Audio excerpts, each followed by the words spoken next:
The story of votes for women is really two stories, two movements, the Suffragists and the Suffragettes. Christina Broom took photos of both. The Suffragists were the moderates. Their methods were peaceful and law-abiding. They believed if an argument was just, then it would prevail. They recruited not just middle-class women, frustrated at their restricted lives, but women workers in the northern mill towns. By 1914, suffragist organizations had over 100,000 members. But their peaceful approach made little headway against the male power structures of Edwardian Britain. And so, from 1903, Emmeline Pankhurst and her daughters set up a rival, more radical organization, the Women's Social and Political Union. These suffragettes argued, "Don't let's wait to be given the vote. It's ours by right. Let's take it. If that meant breaking the law, so be it." Deeds, not words, is our motto.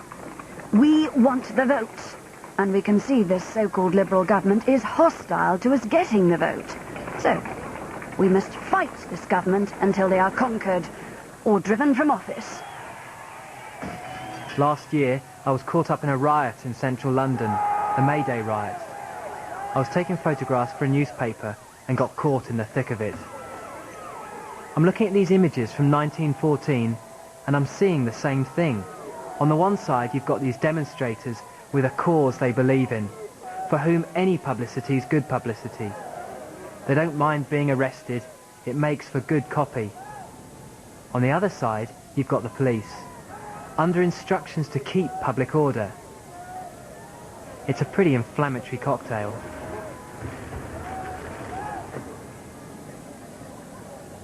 From 1903 to 1914, the suffragette impact grew.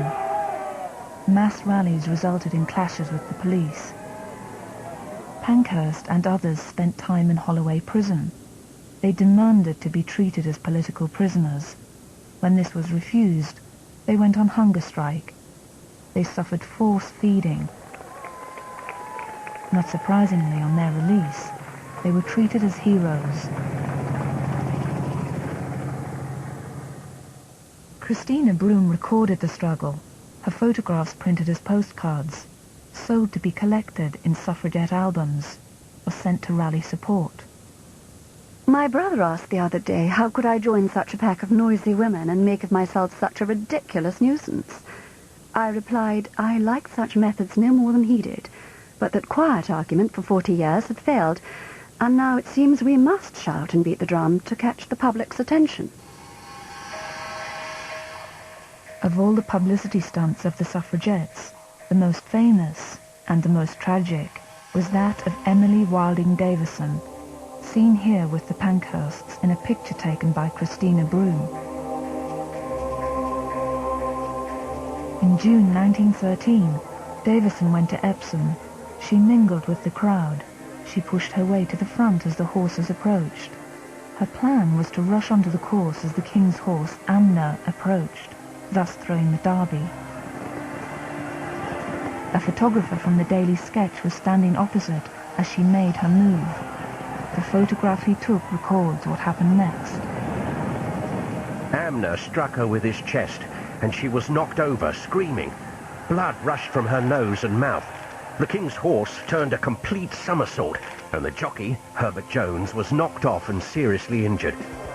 An immense crowd invaded the course. The woman was picked up and placed in a motor car and taken in an ambulance to Epsom Cottage Hospital. For me, the most extraordinary thing about this photograph is that sense of time, suspended.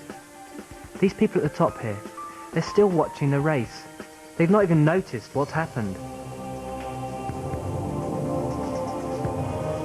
Emily Davison died of head injuries 3 days later. The suffragettes organised a spectacular funeral. 2,000 suffragettes escorted her coffin. But the more extreme their tactics, the more they alienated contemporary society. They smashed windows, they bombed politicians' houses, and the public recoiled.